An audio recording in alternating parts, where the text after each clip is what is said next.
Assalamualaikum warahmatullahi wabarakatuh. Alhamdulillah, pada pagi ini membacakan surah Asy-Syura. Asy-Syura maknanya musyawarah. Dalam Quran ini ada satu surah namanya surah Asy-Syura. Jadi dalam surah Asy-Syura ini, bagaimana perintah Allah mengatakan wa amruhum syura bainahum. Kerajaan kamu naklah disyurakan, naklah dimusyawarah. Musyawarah ini adalah perbincangan orang Islam untuk menyelesaikan satu masalah. Macam itulah juga ada parlimen, bincang dalam parlimen dalam sistem demokrasi. Soalannya apa beza di antara sistem syura dengan sistem demokrasi? Ini boleh dibahas, dibincangkan. Tapi dalam surah ini diturunkan pada peringkat awalnya Allah mengingatkan kepada Nabi Muhammad SAW supaya Al-Quran yang diturunkan kepada Muhammad SAW itu adalah merupakan satu kebenaran karena agama, dan juga merupakan Allah menurunkan wahyu Allah kepada para nabi dan rasul yang terdahulu untuk memperjuangkan agama Allah ataupun dikatakan agama wahyu, agama Islam. Di antara amalan dalam ajaran agama Islam itu adalah dikatakan syura. Waktu disebutkan syura. Wa amruhum syura bainahum. Kerajaan kamu naklah disyura. Maknanya dibincang, dibahas, mengambil keputusan untuk menyelesaikan semua masalah daripada perintah Allah Subhanahu wa taala. Soalannya, sejauh manakah perkara yang boleh disyurakan? Perkara yang boleh disyura ini adalah benda yang bersifat zanni. Benda yang Allah Ta'ala memberi garisan pokok secara umum, kemudian manusia hendaklah berfikir macam mana untuk membangunkan satu kemajuan dan tamadun, untuk menyelesaikan masalah dalam masyarakat, baik dalam politik, ekonomi, sosial. Makna lebih perkara yang kaitan dengan hubungan ibadat secara umum ini boleh disyurakan. Adapun perkara yang bersabit dengan ibadat khusus, hal sembahyang, puasa, zakat, haji yang telah ditentu oleh Allah Subhanahu wa taala, ataupun perkara ibadat umum yang telah digaris ditentu oleh Allah Ta'ala secara khusus, maka tidak boleh disyurakan, karena itu adalah perkara yang mutlak, ketentuan dari Allah Subhanahu Wa Ta'ala. Termasuklah mengenai hukum hudud. Hukum hudud adalah hukum Allah, tidak boleh disyurakan, tidak boleh nak bawa dalam parlimen, nak bincang sama ada perkara ini boleh dilaksanakan ataupun tidak boleh dilaksanakan. Kalaulah terlaksana sebuah sistem Islam atau negara Islam, benda ini mestilah dilaksanakan tanpa disyura. Cuma syura itu macam mana langkah pelaksanaan untuk dikuatkuasakan, itu boleh dibincangkan. Sama ada ketentuan hukum itu tidak ada boleh syurakan lagi, mesti dilaksanakan. Tapi dalam sistem undang-undang sekular yang ada sekarang ini, hukum hudud yang nak buat di Kelantan itu, nak bawa dalam parlimen pun tak ada beri masa. Dan belum tentu kalau dia boleh bawa dalam parlimen sama ada benda itu lulus ataupun tidak dilulus.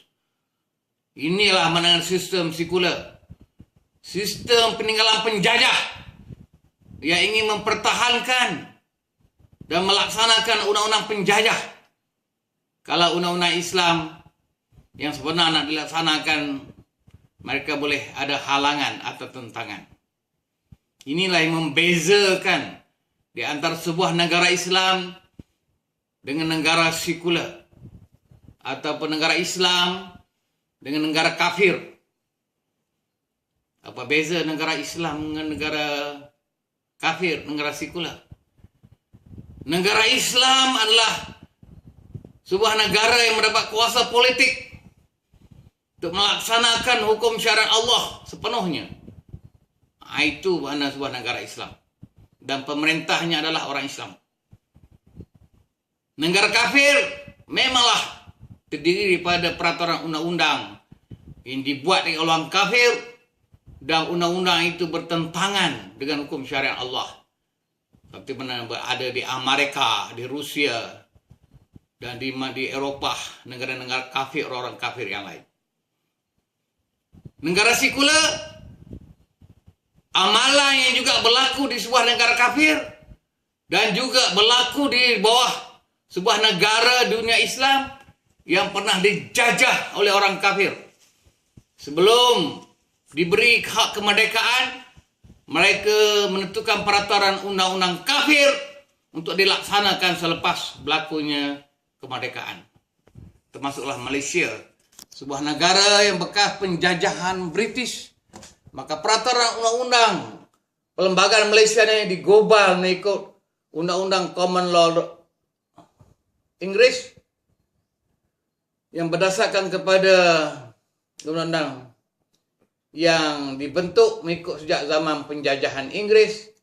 Ada perjanjian dibuat pada tahun 1948. Hinggalah apabila Malaysia Melaya nak capai kemerdekaan, peraturan undang-undang ini digobal, adalah sebanyak ditambahnya mengikut pandangan Barat yang diterima oleh Barat, termasuklah agama Islam itu adalah agama persekutuan. Dasarnya mengikut hanya perkara ibadah, ritual dan juga festival, adakah perayaan-perayaan. Itu yang sebenarnya yang diiktiraf oleh penjajah. Adapun Islam yang dikenal sebagai Islam the way of life, Islam yang menyentuhkan soal cara hidup dalam masalah politik, ekonomi, sosial, pendidikan, itu masih dipengaruhi oleh peraturan undang-undang penjajah, termasuk hukum jinayah. Berdasarkan pada hukum jinayah, undang-undang sivil yang ditentukan oleh mengikut undang-undang Barat sejak daripada zaman penjajahan dan juga zaman kemerdekaan sekarang. Inilah dalam surah ini dinamakan surah Syura. Sedangkan amalan syura dalam Islam ataupun sistem syura dalam Islam adalah untuk melaksanakan hukum syariat Allah. Benda ini boleh dilaksanakan tanpa dibahas, tapi boleh dibincang bagaimana cara-cara untuk melaksanakan itu, langkah-langkah tindakannya itu bolehlah dibincang. Sedangkan ketentuan hukum telah pun ditentu oleh Allah Subhanahu wa taala. Kebenaran undang syura ini mengikut hukum Allah. Sedangkan sistem demokrasi kebenarannya berdasar pada pemikiran manusia. Dan terdapat pemikiran manusia itu kalau yang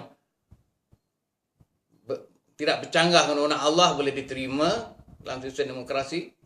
Di sebaliknya kalau sistem demokrasi itu bercanggah dengan undang-undang Allah ataupun hukum Allah, maka wajar ditolak. Inilah yang Islam menerima sistem demokrasi dengan harapan sistem demokrasi ini dapat membangun suatu sistem yang berdasarkan pada sistem Islam. Wabillahi taufiq wal hidayah. Assalamualaikum warahmatullahi wabarakatuh.